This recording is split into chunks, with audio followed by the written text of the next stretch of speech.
Assalamualaikum warahmatullahi wabarakatuh. Perkenalkan, kami dari kelompok 4 akan mempresentasikan hasil kerja kelompok kami dengan materi yang akan dibahas, yaitu WBS atau Work Breakdown Structure.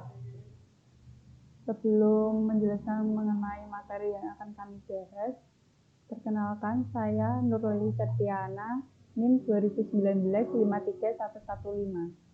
Saya Ahmad Abdul Latif, NIM 2019-53113.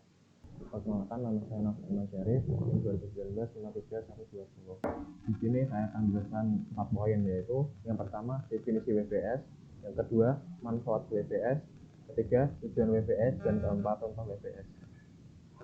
Pertama, definisi WBS. WBS atau Work Breakdown Structure secara umum adalah komponen deliverables oriented project yang menampilkan gambar atau grafik hierarki dengan definisi proses yang terakhir terkait pada elemen pekerjaan satu sama lain sehingga menghasilkan produk akhir dengan lengkap. Manfaat WBS. Yang pertama, mengurangi complexity. Dua, facility schedule dan controlling atau pengendalian. Ketiga, digunakan sebagai tools estimasi biaya. Keempat, digunakan sebagai tools dalam pembuatan anggaran. Keempat, digunakan sebagai tools dalam perencanaan manajemen resiko. Yang terakhir, mengidentifikasi activity. Tujuan WBS atau Work Breakdown Structure yaitu 1. Memecahkan program atau proyek ke dalam bagian yang terkelola dari pekerjaan sebagai fasilitas perencanaan dan pengendalian biaya, jadwal, dan konten teknis. Secara cepat, WBS dibuat untuk mengembangkan program atau proyek dengan mengidentifikasi total pekerjaan terlaksana dan terbagi pekerjaan ke dalam elemen yang terkelola dengan tingkat level perinci. European Direct Navigation Website (NID) melengkapi komunikasi antar personal proyek, menjaga konsisten dalam pengendalian dan pelaporan proyek, secara efektif untuk melengkapi tugas manajemen. Contoh WBS atau Work Breakdown Structure.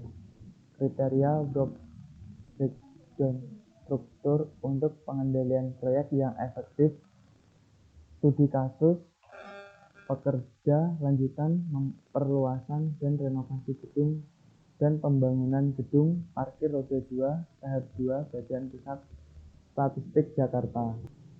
Isi dari contoh tersebut yang pertama yaitu suatu proyek dimulai dan diakhiri dengan serangkaian aktiviti pekerjaan yang disusun untuk memperoleh hasil spesifik dalam besaran lingkup, deliverable, tugas, langkah kerja, durasi, dan anggaran seperti terdefinisi di dalam sebuah proyek. Penguasaan PM dan pemberian kewenangan tujuan dan dasaran, deskripsi produk dan ekspektasi, penjabaran garis besar pekerjaan, jadwal pada level yang tertinggi, resiko, dan estimasi biaya. Yang kedua, membuat WBS yaitu kerangka kerja umum, perincian pelaksanaan kerja atau orientasi produk, berguna untuk pengecekan penyelesaian dan perubahan pekerjaan atau scope. Menyediakan basic perencanaan dan pembiayaan, klarifikasi prosedur laporan dan pertanggungjawaban. Yang ketiga yaitu mutu, biaya, resource, tenaga kerja, material, tools, merupakan kegunaan dari WBS sebagai kerangka untuk membentuk penjadwalan dan biaya proyek secara akurat dan tepat sehingga pelaksanaan proyek dapat menjadi efektif. Yang keempat, membuat RAM, yaitu menghubungkan activity resource untuk memastikan komponen scope masing-masing ditugaskan secara individu atau tim proyek. Sekian presentasi dari kelompok kami. Kurang lebihnya mohon maaf dan terima kasih. Wassalamualaikum warahmatullahi wabarakatuh.